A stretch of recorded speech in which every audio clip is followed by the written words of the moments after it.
ಹಿರಿಯರಿಗೆ ಸಾರ್ವಜನಿಕರಿಗೆ ನೇರ ಪ್ರಸಾರವನ್ನು ವೀಕ್ಷಿಸುತ್ತಿರುವ ಜನರಿಗೆ ನನ್ನ ಹೃದಯಪೂರ್ವಕ ನಮಸ್ಕಾರಗಳು. ఇక్కడికి వచ్చిన మా అభిమానులకి, జన సైనికులకి, ఆడపడుచులకి నా హృదయపూర్వక నమస్కారం.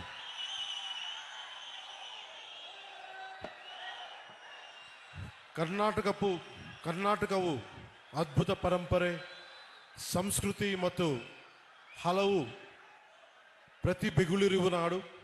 ಜಗತ್ತಿಗೆ ಅವರ ಇಂಜಿನಿಯರಿಂಗ್ ತೇಜಸ್ಸು ಮತ್ತು ದೃಷ್ಟಿಕೋನದಿಂದ ಭಾರತದ ಮೂಲಸೌಕರ್ಯವನ್ನು ಬದಲಿಸಿದ ಭಾರತ ರತ್ನ ಮೋಕ್ಷಗುಂಡಂ ವಿಶ್ವೇಶ್ವರಯ್ಯಂತಹ ಮತ್ತು ಅವರ ರಚನೆಗಳ ಮೂಲಕ ಮಾನವೀಯತೆ, ಸಮಾನತೆ ಮತ್ತು ಸಾಮಾಜಿಕ ನ್ಯಾಯದಂತಹ ಮೌಲ್ಯಗಳನ್ನು ತಲೆಮಾರುಗಳಿಗೆ ಪ್ರೇರಣೆ ಕೊಟ್ಟಿರುವ ಪ್ರಸಿದ್ಧ ಕವಿಗಳಾದ ರಾಷ್ಟ್ರಕವಿ ಕುಪ್ಪಳಿ ವೆಂಕಟಪ್ಪ ಪುಟ್ಟಪ್ಪ ಕುವೆಂಪು ಅವರಂತಹ ಮಹನೀಯರನ್ನು ಕೊಟ್ಟಿರುವ ನಾಡು. ಕರ್ನಾಟಕದ ಜನರು ಯಾವಾಗಲೂ ತಮ್ಮ ಶ್ರಮ, ಸೃಜನಶೀಲತೆ ಮತ್ತು ಪ್ರಗತಿಯ ಕಡೆಗೆ ಪ್ರತಿಬದ್ಧ ಇರುವವರು. ಈ ಮಹಾನ್ ಭೂಮಿಯ ಮಗನಾದ ಜಸ್ಟಿಸ್ ಗೋಪಾಲ್ ಗೌಡ ಅವರನ್ನು ಸಂಭ್ರಮಿಸುವುದು ಒಂದು ಗೌರವವಾದ ವಿಷಯ.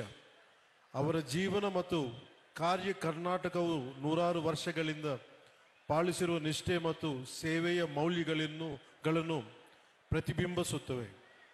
ಗೌರವಾನ್ವಿತ ಜಸ್ಟಿಸ್ ವಿ ಗೋಪಾಲ್ ಗೌಡ ಅವರು 75ನೇ ಜನ್ಮದಿನ ಆಚರಣೆಯ ಈ ವಿಶೇಷ ಸಮಾರಂಭದ ಭಾಗವಾಗಿರುವುದು ನನಗೆ ಅಪಾರ ಸಂತೋಷ ಮತ್ತು ಗೌರವವಾದ ಭಾವನೆಯನ್ನು ನೀಡುತ್ತದೆ. ಅವರು ಭಾರತೀಯ ನ್ಯಾಯ ವ್ಯವಸ್ಥೆಯಲ್ಲಿ ಬಹು ಗೌರವನೀಯ ವ್ಯಕ್ತಿತ್ವಗಳಲ್ಲಿ ಒಬ್ಬರು. ಸತ್ಯ, ದಯ ಮತ್ತು ನ್ಯಾಯಕ್ಕೆ ಇರುವ ದೃಢ ನಿಷ್ಠೆಯಿಂದ ಪರಿಚಿತ. ಮನಸ್ಸಾಕ್ಷಿಗೆ ಅನುಸರಿಸಿ ನಡೆದರ ನ್ಯಾಯ ಹೇಗೆ ಜೀವನಗಳನ್ನು ಬದಲಬಲಿಸಬಹುದು ಎಂಬುದಕ್ಕೆ ಅವರು ನಿಜವಾದ ಉದಾಹರಣೆ.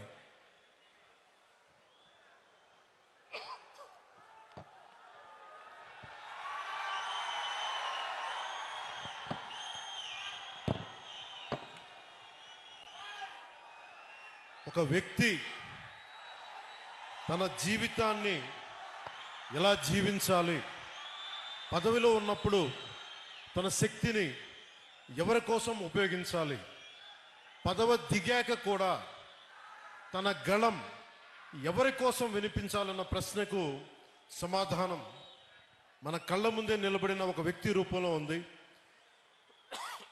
ఆయనే జస్టిస్ వి గోపాల్ గౌడ గారు. ఆయనకు జనసేన తరపున, ప్రజల తరపున నా హృదయపూర్వక జన్మదిన శుభాకాంక్షలు. జస్టిస్ గోపాల్ గౌడ గారు కేవలం న్యాయమూర్తి కాదు, ఆయన కర్ణాటకలోని చిక్బళ్ళాపూర్ జిల్లా పీడూరు అనే గ్రామంలో పుట్టిన ఒక రైతు బిడ్డ. మణ్ వాసన అంటాం తమిళ్లో, మట్టి వాసన, కష్టం విలువ తెలిసిన నేపథ్యమే ఆయన ప్రో పూర్ న్యాయమూర్తిగా మార్చింది. ఆయన డిగ్రీ అయినాక 75లో న్యాయవాదిగా నమోదయ్యారు. కానీ కోర్టుల్లో వారు అడుగుపెట్టింది కేవలం ఫీజుల కోసం కాదు, సగటు ప్రజల కోసం న్యాయం జరగాలన్న తపన. బెంగళూరు మహానగర పాలిక స్టాండింగ్ కౌన్సిల్గా పనిచేసిన, లా కాలేజీల్లో ప్రొఫెసర్గా పాఠాలు చెప్పిన ఆయన దృష్టి ఎప్పుడూ కార్మికుల, కర్షకుల సమస్యలపైనే ఉండేది. న్యాయ చరిత్రలో మైలురాళ్ళు జస్టిస్ గోపాల్ గౌడ గారు న్యాయపీఠంపై కూర్చున్నప్పుడు అది ధర్మాసనమైంది. ఆయన తీర్పులు చాలా ధైర్యంగా, నిక్కచ్చిగా ఉంటాయి. ఉదాహరణకి ఒక చిన్న ఉదాహరణకి వైద్య నిర్లక్ష్యంపై దేశంలోనే అతిపెద్ద నష్టపరిహారం డాక్టర్ కునాల్ సాహా కేసులో ఆయన ఇచ్చిన తీర్పును మర్చిపోలేం. డాక్టర్ల నిర్లక్ష్యం వల్ల మరణించిన ఒక భార్యకు న్యాయం చేస్తూ 6,08,00,000 నష్టపరిహారం ఇప్పించిన మహానుభావులకు జడ్జిగా. నష్టపరిహారం అంటే జస్ట్, ఫెయిర్ అండ్ రీజనబుల్, సమంజసంగా న్యాయంగా ఉండాలి. ఒక మనిషి ప్రాణం కోల్పోతే దానికి సరైన విలువ కట్టాలని దేశానికే ఆయన తీర్పు ద్వారా చాటి చెప్పారు.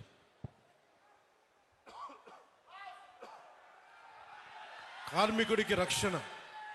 ఒక హైకోర్టు తీర్పును కొట్టివేస్తూ కార్మికుడికి అక్రమ తొలగింపునకు పరిహారం బదులు ఉద్యోగం పునరుద్ధరణ, రీఇన్స్టేట్మెంట్ తప్పనిసరి అని తేల్చి చెప్పారు. కార్మికుడికి ఉద్యోగం అంటే కేవలం జీతం కాదు, అది అతని గౌరవం, అతని భద్రత నిరూపించారు. రైతు భూముల్ని ఒక రక్షకులు వారు. పాత చట్టాల పేరుతో రైతులు భూముల్ని లాక్కోవటం ఎంతవరకు ధర్మం? భూసేకరణ చట్టం 2013లోని సెక్షన్ 24 పారాగ్రాఫ్ 2ను పటిష్టంగా అమలు చేస్తూ 5 ఏళ్లుగా పరిహారం చెల్లించని రైతుల భూములను అక్విజిషన్ ల్యాబ్స్ చేసి తిరిగి వారికి అప్పగించారు. రైట్ టు లైఫ్ అంటే జీవించే హక్కు అంటే జీవనోపాధి అని, రైట్ టు లైవ్లీహుడ్ అని ప్రభుత్వాలకి చాలా సున్నితంగా హెచ్చరించారు. అలాగే నాకు ప్రత్యేకించి జనసేన సిద్ధాంతాలకి ఆయన చాలా బలమైన సపోర్టర్, బలమైన మద్దతుదారు. జస్టిస్ గోపాల్ గౌడ గారు అంటే కేవలం రిటైర్డ్ సుప్రీంకోర్టు జడ్జి కాదు, ఆయన నేటికి ఏ పాలకుల్లో ఏ తప్పులు ఉన్నా కానీ రాజ్యాంగ ఉల్లంఘనలపై నిర్భయంగా గళమెత్తుతున్న ఒక నిత్య పోరాట యోధులు.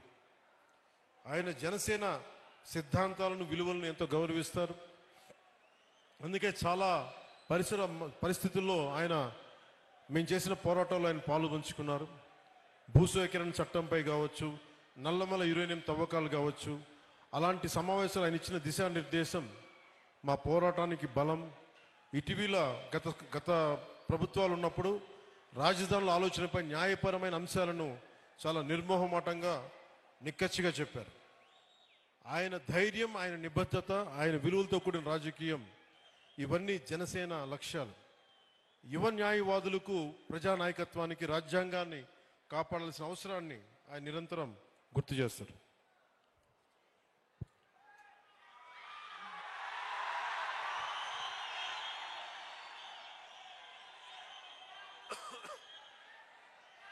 జస్టిస్ గోపాలగౌడ గారికి నాకు కామనాలిటీ ఏంటంటే యువత, మహిళలు, రైతు, కర్షకులు, అలాగే పర్యావరణం.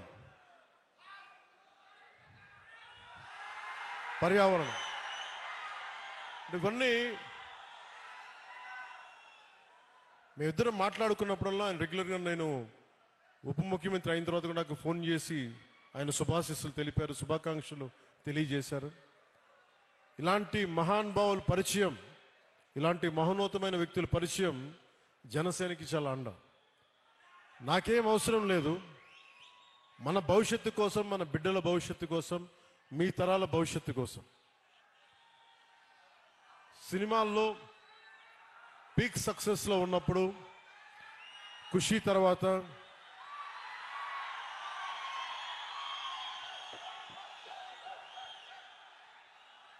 నేను ఒకటే ఆలోచించాను.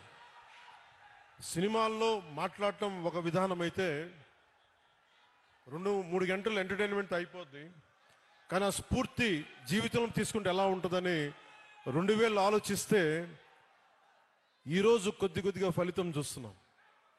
ఆ ఫలితం, ఆ థాట్ వెనక, ఆలోచన వెనక ముఖ్య ఉద్దేశం భారతదేశంలోని యువతకి, మన దక్షిణ భారతంలోని యువతకి మనం ఎంత నిలబడగలం, ఆ ఒక్క ఆలోచనే నన్ను రాజకీయాల్లోకి పట్టుకొచ్చింది.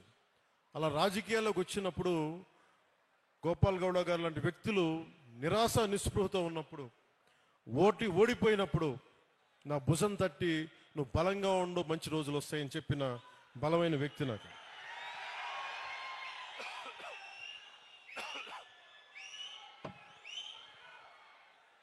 ఇది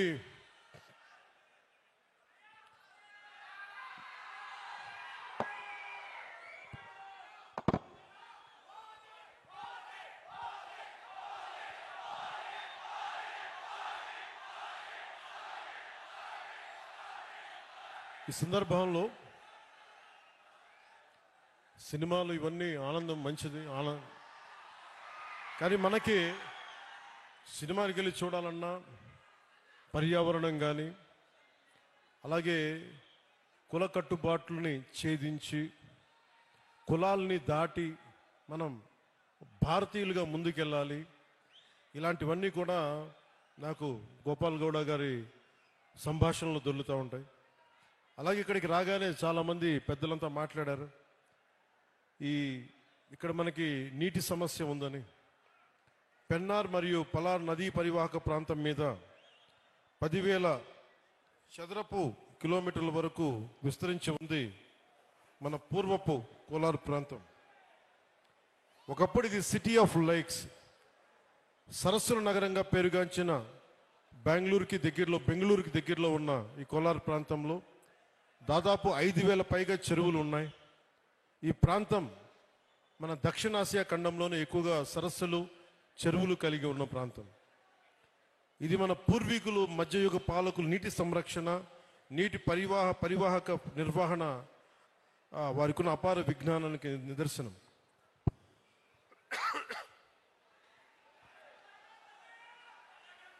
అలాగే ఇది మన జిల్లాలన్నీ కూడా ల్యాండ్ లాక్ రీజియన్స్ కాబట్టి నీటిని అందించడం మీద ఎలాంటి చర్యలు చేపట్టాలి అనేది చాలా బలంగా మాట్లాడారు అందరూ. దానికి సంబంధించిన ఇన్ఫర్మేషన్ కూడా ఇచ్చారు.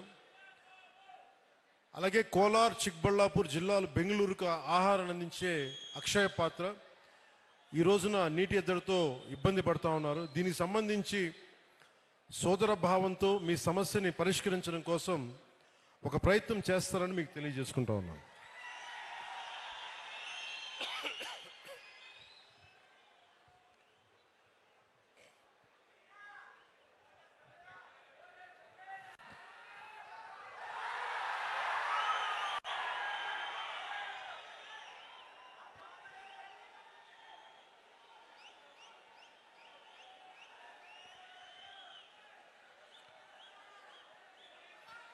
ಆಂಧ್ರಪ್ರದೇಶ್ ಸೀಮೆ ಹತ್ತಿರದ చింతామణి ఇక్కడికి వస్తూ ఉంటే చింతామణిలో ప్రతి ఒక్కరు కూడా మన అభిమానులందరికీ అంటే ఎంత అదృష్టం చేసుకున్నామంటే మనందరం మీ అందరి అభిమానం, మీ అందరి ప్రేమ ఒక మహోన్నతమైన న్యాయమూర్తి 75వ సంవత్సరం పుట్టినరోజుకి మనం అందరం వచ్చి మీ శుభాకాంక్షలు, మీ ఆశీస్సులు ఆయనకి నిండుగా ఉన్నందుకు చాలా చాలా ಆನಂದಂగా ఉంది. ಆಂಧ್ರಪ್ರದೇಶ್ ಸೀಮೆ ಹತ್ತಿರದ చింతాಮಣಿಯ ಈ ನಗರದಲ್ಲಿ ಇಂದು ಇರುವುದು నాకు ಗೌರವವಾದ ವಿಷಯ. ಇದು ನಮ್ಮ ಸಮಾನ ಮೌಲ್ಯಗಳು ಮತ್ತು ಆಳವಾದ ಸಂಬಂಧಗಳನ್ನು ಪ್ರತಿನಿಧಿಸುತ್ತದೆ. ಆಂಧ್ರಪ್ರದೇಶ್ ಮತ್ತು ಕರ್ನಾಟಕದ ಸಂಬಂಧ ಪರಸ್ಪರ ಗೌರವ ಮತ್ತು ದಶಕಗಳ ಸ್ನೇಹ ಮತ್ತು ಸಹಕಾರದ ಮೇಲೆ ಬಲವಾಗಿ ನಿಂತಿದೆ. ಅನೇಕ ಇವತ್ತು